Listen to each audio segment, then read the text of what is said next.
말씀 가지고 오늘은 예수 그리스도와 교제하게 하시는 하나님이라는 제목으로 말씀 나누고자 합니다.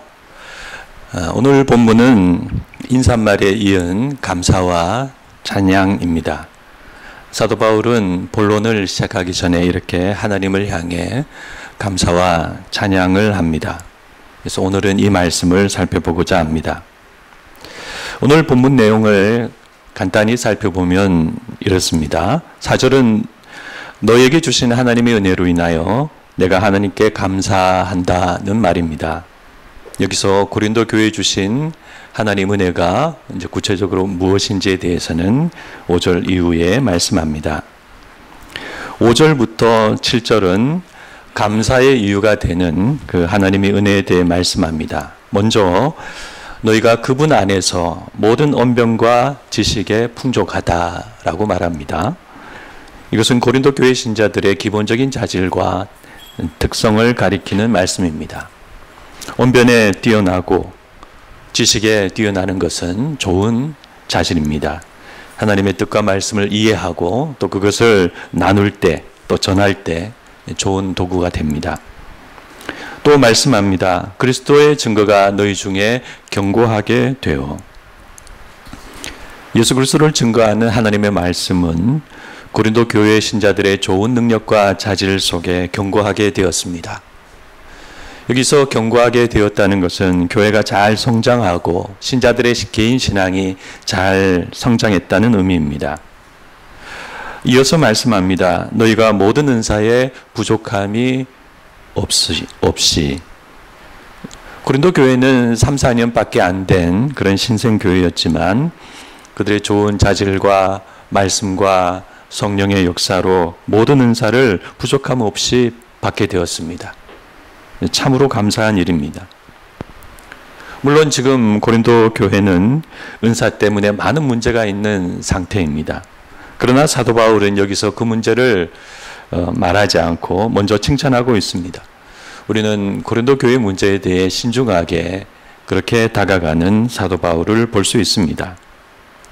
그리고 이렇게 말씀합니다. 우리 주 예수 그리스도의 나타나심을 기다림이라. 사도 바울은 갑자기 종말론적인 말씀을 합니다. 우리는 사도 바울이 여기서 갑자기 종말론적인 말씀을 하는 것 같아서 조금 어색한 마음이 듭니다. 그러나 그때의 사도와 신자들은 그날을 매우 가깝게 느꼈고 종말에 대해 말하는 것이 자연스러웠습니다. 그래서 오늘 우리 신앙도 종말론적이어야 합니다. 그때의 신앙과 오늘의 신앙이 다르지 않습니다. 다만 임박한 종말론이나 시한부 종말론 같은 잘못된 종말론을 가지는 것이 아니라 우리는 성경이 말씀하는 올바른 시작된 종말론을 가져야 합니다. 예수님 이후에 종말은 시작되었고 지금 우리는 예수님을 기다리고 살아가고 있습니다. 8절은 사도 바울의 확신과 격려입니다. 주께서 너희를 우리 주 예수 그리스도의 날에 책망할 것이 없는 자로 끝까지 견고하게 하시리라. 사도 바울은 그날을 바라보면서 주님께서 너희를 끝까지 견고하게 지켜주실 것이라고 확신하고 격려합니다. 그래서 이렇게 4절부터 지금 이 8절까지 사도 바울은 고린도 교회의 과거와 현재와 미래를 아우르면서 하나님께 감사하고 또 고린도 교회를 격려하고 칭찬하고 있습니다.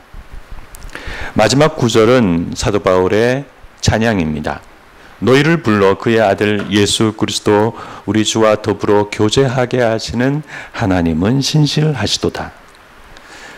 하나님은 너희를 불러 그의 아들 예수 그리스도와 교제하게 하시는 하나님이시라는 것입니다. 사도 바울은 이런 하나님을 지금 찬양합니다. 이렇게 간단하게 오늘 본문을 살펴보았습니다. 오늘 본문을 통해 우리는 하나님께 감사와 찬양을 드리는 사도 바울, 또 고린도 교회를 칭찬하고 격려하는 사도 바울을 볼 수 있습니다. 그런데 이와 같은 오늘 말씀을 우리가 한번 조금 더 깊이 묵상하고 여러 번 읽어보면 사도 바울은 오늘 말씀을 단순히 감사하고 찬양하고 격려하는 것이 아니라 이 말씀의 배경에 매우 큰 내용이 있다는 것을 우리가 알 수 있습니다. 사도 바울은 앞서 인사말에서도 그랬습니다. 자신을 사도라고 말할 때 거기에 깊은 의미가 있었습니다. 또 고린도 교회를 고린도에 있는 하나님의 교회라고 말할 때 거기에 또 굉장히 깊은 의미가 있었습니다. 그런 사도 바울이기 때문에 오늘 이 말씀에서도 이 편지를 시작하면서 그저 듣기 좋은 적당한 인사치레로 감사하다, 또 하나님을 찬양한다, 이렇게 말하는 것이 아닙니다. 우리는 오늘 말씀을 통해서 사도 바울이 고린도 교회를 얼마나 많이 고민하고 생각하고 기도했는지 엿볼 수 있습니다. 그런 사도 바울의 마음은 하나님만이 다 아실 것입니다. 그렇지만 우리도 작게나마 오늘 말씀을 보면서 사도 바울의 마음을 알 수 있습니다. 그 첫 번째 단서는 오늘 말씀에 너무나도 많이 나오는 예수님의 이름입니다. 오늘 본문을 가만히 보면서 세어보면 예수님에 대한 언급이 5번이나 나옵니다. 범위를 넓혀서 1절부터 10절까지 확대하면 모두 10번이 나옵니다. 그리고 이건 보면 거의 매 구절마다 예수님에 대한 언급이 나오는 것입니다. 예수님을 주님이라고 말하는 것도 7번이나 나옵니다. 아울러 하나님에 대한 언급도 많이 나오는데 1절부터 10절까지 5번이나 나옵니다. 이렇게 사도 바울은 고린도전서 이 본론을 시작하기 전에 예수님을 10번, 주님을 7번, 하나님을 5번이나 호칭하고 있습니다. 이것이 우연일까요? 아무리 성경 말씀이라도 짧은 본문 안에 이렇게 많은 예수님과 하나님을 언급하는 것은 일반적이지 않습니다. 성경 어디에서도 이런 본문을 찾기 어렵습니다. 사도 바울은 마치 융단 폭격을 하듯이 예수님과 주님과 하나님의 이름을 고린도 교회 신자들의 귀에다 대고 지금 말씀하고 있습니다. 왜 그럴까요? 네, 고린도 교회 문제를 오랜 시간 기도하고 고민한 사도 바울은 지금 고린도 교회의 문제의 근본 원인이 바로 거기에 있다고 보기 때문입니다. 예수님을 잘 모르는 고린도 교회, 예수님의 주님 되심이 없는 고린도 교회, 고린도 교회의 근본 문제는 바로 거기에 있는 것입니다.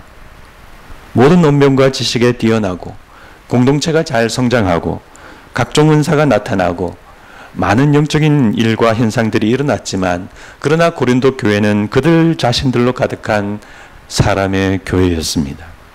그것이 사도 바울이 보는 영적인 시각입니다. 생각하면 할수록, 기도하면 할수록 고린도 교회는 예수님이 보이지 않는 교회였던 것입니다.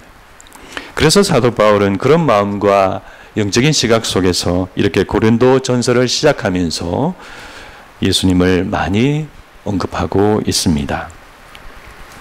그러므로 우리는 오늘 본문에서 이와 같은 사도 바울의 마음과 또 의중을 볼 수 있어야 하겠습니다. 오늘 우리 교회들의 문제도 바로 그것이기 때문입니다.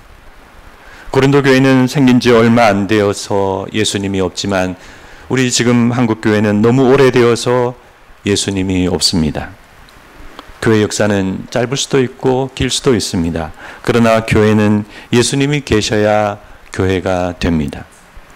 큰 십자가를 걸어 놓았다고 교회가 아닙니다. 목사와 전도사가 있다고 교회가 아닙니다. 멋진 설교와 찬양이 있다고 교회가 아닙니다. 많은 사람이 모인다고 교회가 아닙니다. 교회는 살아계신 예수님께서 주님으로 계실 때 교회가 됩니다. 교회는 당연히 예수님께서 계시지 않는가 우리가 그렇게 생각할 수 있습니다. 그러나 과거 예루살렘 성전도 하나님을 잃어버렸습니다. 우리는 에스겔서에서 하나님의 영광이 몇 단계에 걸쳐서 성전을 떠나시는 장면을 볼 수 있습니다. 예레미야서에서는 예레미야 선지자가 하나님의 말씀을 받아 성전 문 앞에 서서 너희는 이것이 여호와의 성전이라 하는 거짓말을 믿지 말라 그렇게 외쳤습니다. 그래서 지금 우리 교회도 마찬가지입니다. 교회라고 항상 예수님이 계신다 오해하지 않아야 합니다. 우리가 잘못 믿고 잘못 모이면 고린도 교회처럼 예수님이 없고 사람만 있는 교회가 됩니다. 아무리 예배하고 찬송하고 많은 사람이 모여도 그저 사람의 모임이 됩니다. 그러면 예수님이 계신 그런 참된 교회가 어떻게 될 수 있을까요?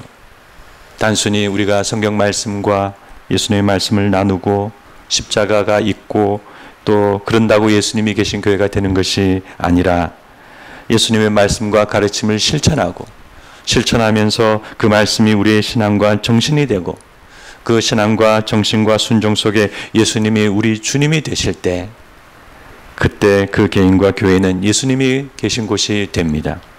그런 개인들이 모여서 공동체를 이루고 교회의 다수가 될 때 그 교회는 예수님이 계신 교회가 될 수 있습니다. 그런데 이 일이 누군가에게는 너무 쉽고 누군가에게는 너무 어렵습니다. 어떤 교회는 너무 쉽고 어떤 교회는 너무 어려운 일이 됩니다. 예수님의 말씀을 평생 전한 목사님들도 그런 예수님의 신앙과 정신을 소유하고 실천한 일이 쉽지 않습니다. 이번 주에 몇 년 전 사건이 커뮤니티에 올라와서 다시 화제가 된 일이 있었습니다. 미국 한인타운의 한 카페에서 한 한국인 신자가 버블티를 주문해서 집으로 가져갔습니다. 근데 집에 가지고 와서 먹어보니 맛이 없고 쓰기만 했습니다. 그래서 매장에 전화를 했는데 직원의 응대가 조금 딱딱하고 불친절했습니다. 그래서 화가 난 이분이 매장으로 다시 가서 따졌습니다. 큰 소리로 따지면서 이걸 먹어보라면서 그렇게 요구를 하고 급기야 화가 나서 그 음료수를 직원에게 던지려고 했습니다. 결국 신고를 받고 미국 경찰관까지 출동하였습니다. 이 신사분은 한국에서처럼 미국 경찰관에게도 따지면서 나는 세금을 내고 있으니까 당신은 내 말을 들어야 한다. 그렇게 말했습니다. 연락을 받고 영어를 잘하는 또 그분의 딸도 와서 아버지를 거들었습니다. 자기의 신분을 의사라고 밝히면서 이 일은 매장 측에서 잘못한 것이다. 그렇게 주장했습니다. 미국 경찰관은 그의 딸에게 이렇게 말했습니다. 나는 당신 직업이 무엇인지 관심이 없다. 그리고 당신 직업은 이 사건과 아무 관련이 없다. 그리고 아버지에게 말했습니다. 음료수 맛이 나쁘다고 당신이 여기서 이런 소동을 일으킬 권리는 없다. 마음에 들지 않으면 이 가게에 다시 오지 않으면 된다. 겨우 음료수 하나의 문제이다. 어른이면 어른답게 행동하라. 경찰관은 그 신사에게 범칙금을 부과하고 그렇게 그 일은 마무리되었습니다. 그 신사와 딸이 그 눈물 짓고 있는 어린 직원에게 사과했는지는 잘 모릅니다. 얼마 후에 이 사건에 관심을 가진 사람들이 그 사람이 누구인지 찾아내었습니다. 알고 보니 그 사람은 미국 애틀랜타 어느 한인교회의 목사님이었습니다. 제가 자꾸 목사님들의 안 좋은 이야기를 예를 들게 되어서 죄송한 마음입니다. 그런데 제가 오늘 이 사건을 말씀드리는 이유는 그분을 단순하게 비난하기 위해서가 아니라 이렇게 평생 성경을 가까이 하고 예수님을 가르치는 그런 사람이어도 또 우리가 평생 이렇게 예수님을 믿어도 저를 포함해서 우리가 이런 모습에 빠질 수 있기 때문입니다. 목사님이라도 화가 날 수 있습니다. 문제가 있다면 정당하게 항의할 수도 있습니다.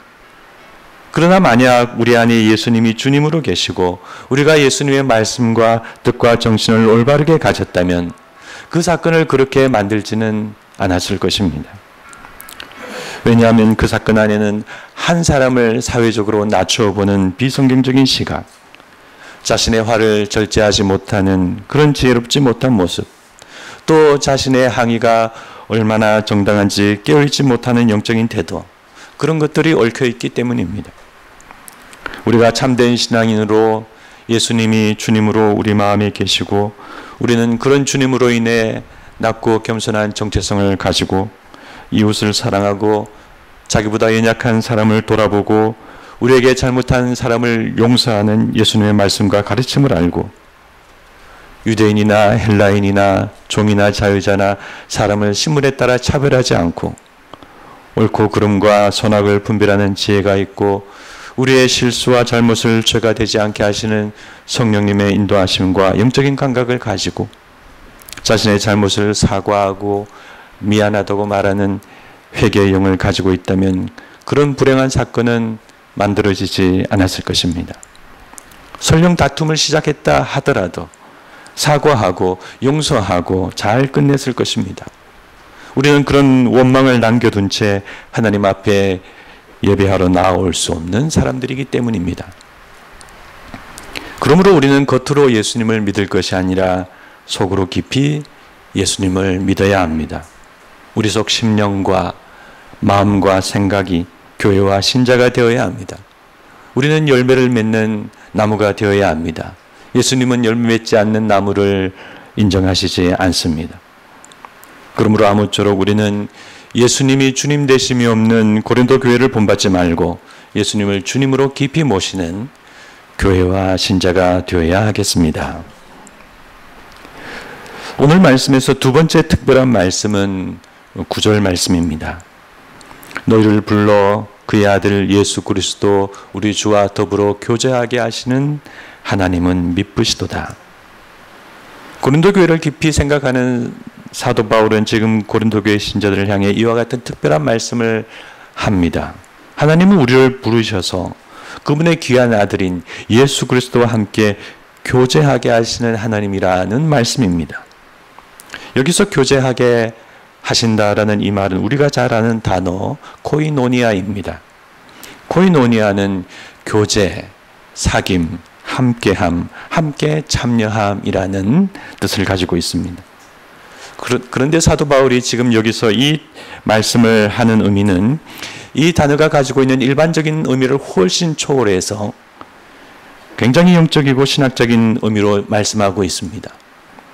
이 의미는 고린도 전후서는 물론이고 바울 서신의 모든 서신을 살펴볼 때 그 의미를 알 수 있는 단어입니다. 그 의미를 살려서 이 9절 말씀을 다시 번역을 해보면 이렇습니다. 너희를 불러 그의 아들 예수 그리스도 우리 주와 더불어 그의 아들됨에 공동으로 참여하게 하시는 하나님은 미쁘시도다. 네, 여기서 코이노니아는 단순한 교제와 사귐이라는 의미가 아니라 그분의 아들됨에 공동 참여, 공동 상속이라는 의미입니다. 하나님은 우리를 예수 그리스도와 같은 그분의 아들로 삼으시는 하나님이십니다. 그래서 우리는 우리 주 예수 그리스도와 함께 그분의 아들됨에 공동 참여자와 공동 상속자가 됩니다. 예수님은 이 땅에 신의 모습으로 오신 것이 아니라 사람의 모습으로 오셨습니다. 그 이유는 단순히 우리 죄를 위하여 십자가에 달려 돌아가시기 위해서가 아닙니다. 그보다 더 큰 의미가 있습니다. 예수님은 모든 면에서 우리와 같이 되셨습니다. 십자가에서 죽으시고 부활하시고 승천하심으로 우리가 그의 발자취를 모든 면에서 따라가게 하셨습니다. 그래서 예수님을 맏아들이라고 합니다. 우리는 아들이고 예수님은 맏아들이십니다. 그래서 우리가 예수님을 따라 하나님께로 나아갑니다. 또 예수님을 부활의 첫 열매, 첫 신호탄이라고 합니다. 우리는 그런 예수님의 부활을 본받아서 그날에 부활하게 되는 것입니다. 그러므로 하나님의 계획은 단순히 우리를 구원하시는 것이 아니라 우리를 예수 그리스도와 같이 그분의 아들됨에 함께 참여하게 하시는 것입니다. 그것이 사도 바울이 말씀하는 코이노니아입니다. 여러분, 종의 기독교와 아들의 기독교라는 말이 있습니다. 우리는 이 코이노니아를 모르면 종의 기독교에 머무르고 맙니다. 지금 우리 교회들은 종의 기독교에 많이 머물러 있습니다. 엎드려 절하고 바치고 기도하고 원하는 것을 얻고 기뻐하고 제단 앞에 엎드린 구약 이스라엘 백성들처럼 그렇게 하나님을 믿고 있습니다. 우리를 지옥이 아니라 천국이라는 그 장소에 가게 해주시는 것만으로도 감지덕지 무한 감사를 올려드립니다. 우리는 지금 그렇게 믿고 있습니다. 그러나 우리는 아들의 기독교가 되어야 합니다. 히브리서는 말씀합니다. 하나님이 너희를 아들과 같이 대우하시나니. 요한복음도 말씀합니다. 너희는 내가 명하는 대로 행하면 곧 나의 친구라. 이제부터는 너희를 종이라 하지 아니하리니 종은 주인이 하는 것을 알지 못함이라. 그러므로 하나님은 왜 그렇게 위대하시고 예수님은 왜 그렇게 놀라우신 분이실까요? 온 우주를 창조하시고 우리를 구원하시고 마지막 날에 심판하시는 하나님이시기 때문에 그렇게 해서 놀랍고 위대한 분이시기도 하시지만, 더 놀라운 것은 하나님과 예수님이 죄 많은 한낱 피조물인 우리를 구원하시고 영광스러운 자기의 자리에 함께 앉으셨다는 사실입니다. 우리는 그저 지옥에 가지 않고 천국에 갈 수만 있어도 행복하고 더 바랄 것이 없지만, 그러나 하나님의 계획은 단순히 그런 정도가 아닙니다. 우리를 영광스럽게 하시고 아들의 자리에 앉히시는 것이 그분의 계획과 뜻입니다. 요한복음에서 예수님은 십자가를 앞두고 제자들을 위해 요한복음 17장에서 이렇게 기도하십니다.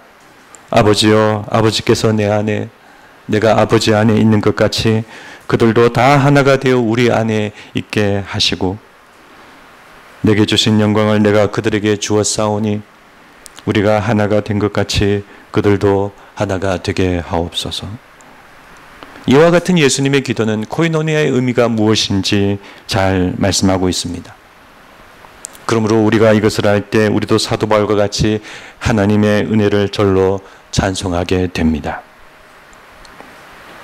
문제가 많은 고린도 교회이지만 사도 바울은 이 고린도 교회를 사랑하고 생각하는 마음으로 지금 이와 같은 귀한 내용을 말씀하고 있습니다. 그래서 사도 바울은 이렇게 이 코이노니아를 말씀하면서 고린도 교회의 분쟁과 분란의 문제를 말씀하게 됩니다. 아울러 고린도 교회의 그 분란과 분쟁을 이 코이노니아로 해결할 뿐만 아니라 우리가 예수 그리스도의 영광에 함께 참여하는 것처럼 그분의 고난에도 함께 참여해야 된다고 말씀하게 됩니다. 그래서 코이노니아의 의미는 영광의 의미뿐만 아니라 고난의 의미도 추가됩니다. 그러므로 우리는 이렇게 코이노니아를 말씀하는 이 구절 말씀에서 영적인 교훈을 받아야 하겠습니다. 한편으로 이 말씀은 우리를 그분 앞에서 당당한 아들이 되게 하는 놀라운 말씀입니다. 우리는 어느 신과 우상 앞에 엎드려 굽신거리며 원하는 것을 얻고자 하는 그런 원시적인 신앙을 가지고 있는 것이 아닙니다. 우리의 신앙은 아들의 신앙으로서 아들로서 당당히 하나님 앞에 나아가는 신앙입니다. 예배도 당당하게 나오시기를 바랍니다. 기도도 당당하게 하시기를 바랍니다. 또 우리가 세상과 악한 영이 우리를 누를 때에도 당당하게 물리치시기를 바랍니다. 우리는 그분의 아들됨을 예수 그리스도와 함께 나누는 귀한 사람들입니다. 그러나 또 한편으로 이 말씀은 우리를 그분의 고난에도 참여하게 하는 어려운 말씀입니다. 우리는 그분의 떡에 참여하는 것처럼 그분의 피에도 참여해야 합니다. 고린도전서 10장 16절에 다시 코이노니아가 나옵니다. 우리가 축복하는 축복의 잔은 그리스도의 피에 참여함이 아니며 우리가 떼는 떡은 그리스도의 몸에 참여함이 아니냐. 그러므로 우리 신앙은 이 사실을 알고 조금 더 책임감 있는 신앙이 되어야 합니다. 예수 믿어서 좋은 일만 생기고 좋은 날만 기대하고 나쁜 일은 없고 그런 신앙이 되어서는 안 됩니다.